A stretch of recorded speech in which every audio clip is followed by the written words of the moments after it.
Today we're diving into a really fascinating idea from literature, the Wanderer Mask. It's this powerful archetype that supernatural beings use to, walk around in our world and pull the strings. Let's get into how it works, and maybe more importantly, why it works so well. I mean, it's a question you see everywhere in myths and stories, right? How can these beings of incredible power, we're talking gods, demons, you name it, how can they possibly interact with us regular humans without just breaking everything? Well, the answer is a disguise, a mask that lets them move around without being noticed. So here's the game plan. We'll start by defining what this supernatural mask is. Then we're going to meet two of its most famous users, the god Wotan and the demon Mephistopheles. By checking out their different strategies, we'll see the secret power they share and how this whole thing ends up acting like a bridge between worlds. All right, let's jump in. Act 1, the premise. Look, before any supernatural entity can start meddling in mortal business, it needs a way in. It needs a cover story, a believable persona, a mask. And that is the Wanderer archetype. But it's really important to see this as more than just a character type. It's a strategic identity. It's a calculated move, a functional tool they pick up for a very specific reason. And what's that reason? It is all about influence. This mask lets them get right into the thick of human affairs without anybody freaking out. It's like a backstage pass, letting them slip past the cosmic velvet rope that's supposed to keep our world separate. Okay, on to Act 2. Let's see this in action with our first key player, the Norse god Wotan. He is probably the most classic example of a god undercover.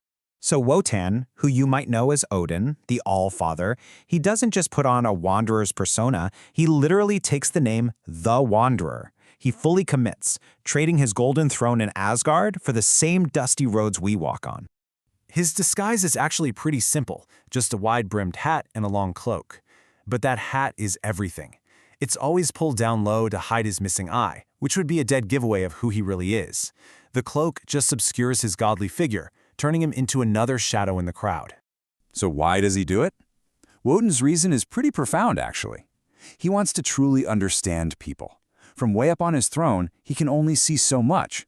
He wants to observe our choices, test our character, all from a hidden but very up-close and personal perspective. After all, the only way to see who we really are is when we don't know what God is watching. Now, for our second case study, let's flip the coin from the divine to the demonic. Let's talk about Mephistopheles from the Faust story, because he takes a totally different tack with this Wanderer mask. Yeah, see, unlike Wotan, who walks alone, Mephistopheles inserts himself right into someone's life. He becomes Faust's permanent traveling companion. His disguise isn't about wandering solo. It's about guiding and, let's be real, manipulating one person as they travel the world together. Mephistopheles' disguise is social, not physical. He shows up as a witty nobleman or a brilliant scholar, roles that get him into all the best parties and give him the credibility to offer, forbidden knowledge. It's a mask made of status and intellect. His whole goal is to break the rules. He uses his disguise to just walk right past every social and moral line society draws. And that's the huge difference. Wotan watches from the sidelines, but Mephistopheles works his influence from inside the system, totally hidden in plain sight. And that brings us to Act 3, putting it all together. You've got a god and a devil, and they're both using the same basic strategy. So let's break down what makes this traveler's disguise so powerful for both of them. So what's their shared secret? It's the traveler's mask. It gives them mobility, it gives them anonymity, but most importantly, it gives them a way to influence humanity on a personal, one-on-one level. It's how this giant cosmic power gets distilled into a personal intervention. Let's put them side by side. Wotan's disguise is physical, the hat and cloak. His method is observation and testing. His goal? To see human virtue in action. Now look at Mephistopheles. His disguise is social, the nobleman. His method is straight-up manipulation. And his goal isn't to see virtue, it's to tear down moral borders. They are two sides of the very same strategic coin. So what's the big takeaway here? What does this archetype really stand for?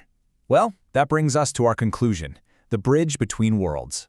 You see, the Wanderer identity is so much more than a costume. Think of it like a forbidden identity, a forbidden bridge.